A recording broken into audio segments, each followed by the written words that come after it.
మిర్చి రైతు సోదరులకి స్వాగతం. గడిచిన 2.5 దశాబ్దాలుగా మిర్చి రైతులు హైబ్రిడ్ విత్తనాలకి బాగా అలవాటు పడిపోయి ఉన్నారు. 10 గ్రాముల ప్యాకెట్ దాదాపుగా అది 3,000 రూపాయల దాకా అమ్ముతూ ఉంటారు. వెరైటీని బట్టి మారుతూ ఉంటాయి. ఆ డిమాండ్ని బట్టి కూడా వ్యాపారస్తులు సొమ్ము చేసుకుంటూ ఉంటారు.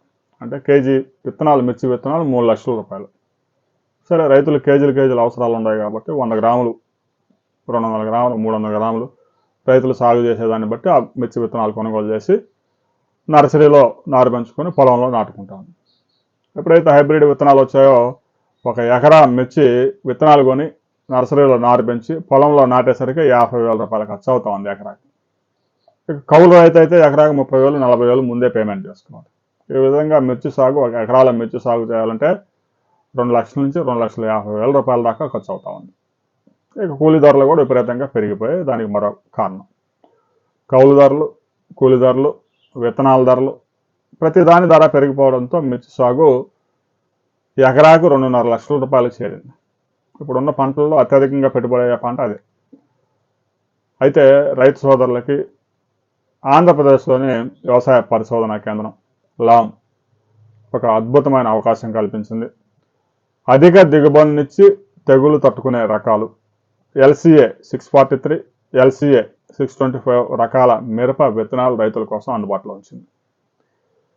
చాలా తక్కువ ధరకి రైతులకి దీన్ని అందుబాటులోకి ఉంచారు. ఒక కేజీ విత్తనాన్ని 1,200 రూపాయలకే రైతులకు అందుబాటులో ఉంచారు.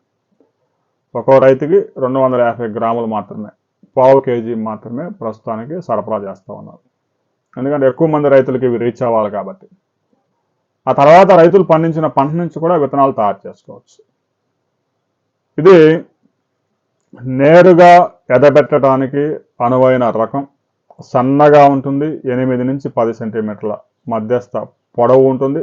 తేజ వెరైటీ ఎలాగైతే ఉంటుందో సేమ్ అలాగే ఉంటుంది. పచ్చి కాయ ముదురు ఆకుపచ్చగా ఉంటుంది.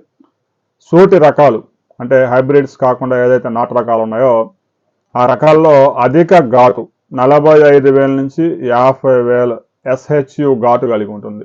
విపరీతమైన ఘాటు అంటే మంట. ఆకర్షణీయమైన ఎరుపు రంగు. ఇది ఆ ఎరుపు 60 నుంచి 65 ASTA వరకు ఉంటుంది. ఆ యొక్క తోలు బాగా పలచగా ఉంటుంది. కాయ కుళ్ళు తెగుల్ని చాలా వరకు తట్టుకుంటుంది. తాలు కాయలు చాలా తక్కువ. యూనివర్సిటీలో శాస్త్రవేత్తలు మంచి దిగుబడి సాధించారు. వెరైటీ కూడా బాగా ఉంది, మంచి రంగు ఉంది, బారు ఉంది. మార్కెట్లో కూడా మంచి ధర దక్కే అవకాశం ఉంది. రైతు సోదరులు ఈ వెరైటీని సాగు చేసి చూడండి. కొన్ని ప్రాంతాల్లో బాగా సక్సెస్ అవుతుంది. ఆ సక్సెస్ అయిన ప్రాంతాల్లో ఈ వెరైటీ రైతులు వచ్చే ఏడాది నుంచి మీరే విత్తనాలు మీ పంట నుంచే తీసుకోవచ్చు. దీనికి సంబంధించి మరిన్ని అప్డేట్స్తో మరో వీడియోలో మనం కలుసుకుందాం.